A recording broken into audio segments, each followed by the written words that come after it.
Okay guys, meron tayo dito guys na iba't ibang klase na drum sensor or bump switch ang tawag nito, or bump sensor, no? So hindi natin alam kung ano talaga ang tawag nito, pero ang tawag namin dito guys, drum sensor, no? Kasi ang function nito guys, ito yung mga tumatama sa drum kapag maalog na yung drum natin, no? Ayan, so ito guys, yung kung mapansin nyo, may dalawang terminal ito guys, ayan, no? Dalawang terminal. So one line lang yan guys ang dumadaan dito. Isang linya lang, tulad din nito, no? Ayan, no? Yan, isang line lang. So, isang connection ng motor dumadaan dito, guys, no? Ayan. So, usually, guys, kapag sira itong mga ganito, no? Itong drum sensor na ito, ang problema nito, guys, ayaw umikot yung motor. So, nagkakaroon siya ng error, no? Tulad nito, guys, ito yung sa mga Samsung, no? Halos lahat ng washing machine, guys, may mga ganito, no? Maliban na lang sa LG. Si LG lang po yung walang drum sensor. No, halos lahat ng brand guys mayroong ganito, no. Ito kay Panasonic ito, no. Ito kay Samsung, Midea, lahat ng washing machine maliban kay LG guys may drum sensor. So ito po yung drum sensor kung tawagin, no. Ayan. So ngayon ito guys, tulad nito kay Panasonic, naglalabas ito ng error na U12. It's 12, no. It's 12 ang nilalabas na error, no, kapag si Panasonic naman. Kapag si Samsung naman, UE. Kapag sa ibang brand naman, si Sharp ay E4. Iba naman E2, no. So maraming nagkukos ng error ito guys, no. Ngayon ituturo ko po sa inyo kung paano ito i-check, no. Ayan. So tulad nito guys, mapansin nyo itong ganitong sensor, ayan. Gagalaw lang ito guys kapag magkaroon ito ng movement, no. Kapag natamaan ito ng drum, nagkakaroon siya ng error, no, nagka-cut siya, no. So tulad nito guys, testerin natin, no. Ito. So ang pag-test nito guys sa mga itong drum sensor, continuity lang kasi one line lang naman ito. Ayan.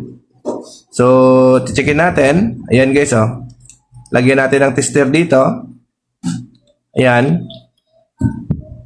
Testerin natin yung dalawang terminal, no? Ganun lang ang pag-check nito guys, dalawang terminal, testerin natin. Ayan, dapat may palo yung tester natin. Ayan, oh. Ayan.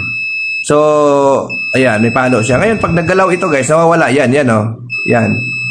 Ayan. So, pag naggalaw siya, nawawala yung connection niya. So, ngayon, dito lumalabas yung error, no? Minsan kasi, pag na-check natin to, good yung sensor, pero pag umikot na yung drum natin, tinatamaan niya ito, nagka-cut yung supply kaya nagkakaroon ng error. Kaya minsan sa Panasonic kahit na it's 12 niyan, pag na-check nyo nag-good ito guys, pero nag-it's 12 pa rin, ibig tingnan nyo guys baka tinatamaan ng drum itong portion na ito. Baka hindi balance ang inyong washing, no? Kasi pag hindi balance yan, pag umikot siya tatamaan ito ng drum, so magka-cut yung supply.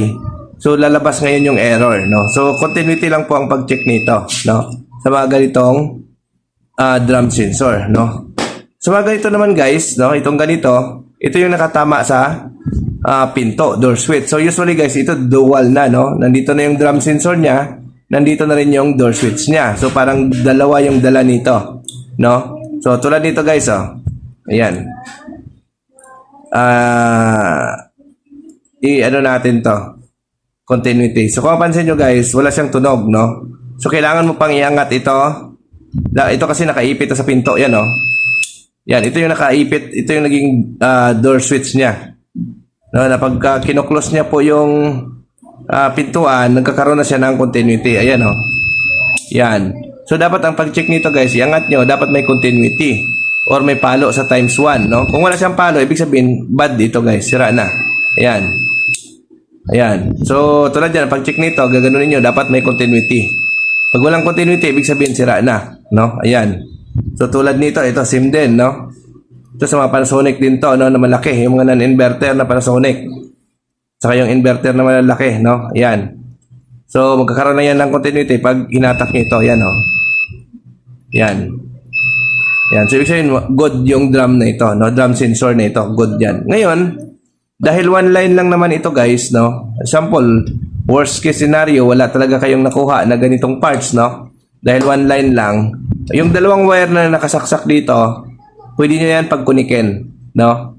Pagkukunikin nyo, i-tap nyo na lang yung dalawang wire kung wala kayong nakuha na parts. Ngayon, ang maging downside lang yan, kapag maalog na maalog yung washing nyo, hindi siya mag-error, no? Kaya yun lang yung downside niya. Or kapag may door switch na, yung ganito, no? Kasi connected siya sa door switch, ang mangyari, kahit binubuksan niyo yung pinto, wala na siyang error na lalabas, no? So yun ang maging effect niyan.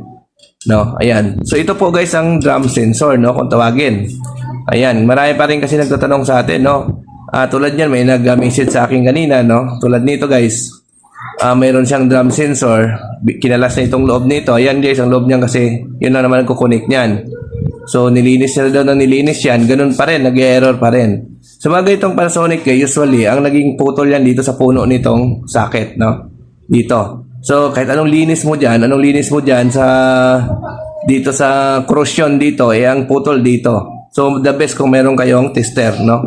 Yung digital or analog tester. Continuity lang yung pag-test natin, no? Sa mga ganitong drum sensor, no? So, take note guys, lahat ng brand ng washing machine, top load guys, mayroong drum sensor maliban sa LG, no?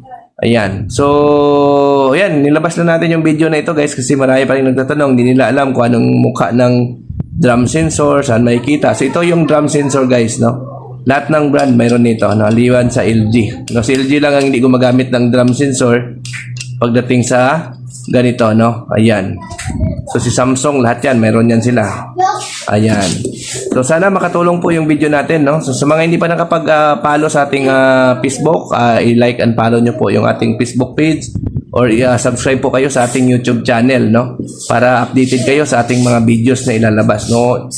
Sinusubukan natin guys, himay-himayin yung mga parts ng ating washing machine para doon sa mga baguhan na technician, alam nyo na, no? So, although medyo maraming nagagalit sa atin na mga lumang technician, dahil sa mga binablog natin, pero marami naman din yung natututo ng mga baguhang technician, no, at kumikita. Siguro yung nagagalit sa atin 1% lang, pero ang kumikita naman doon sa ating mga vlog ay nasa 10%. Marami sila, no?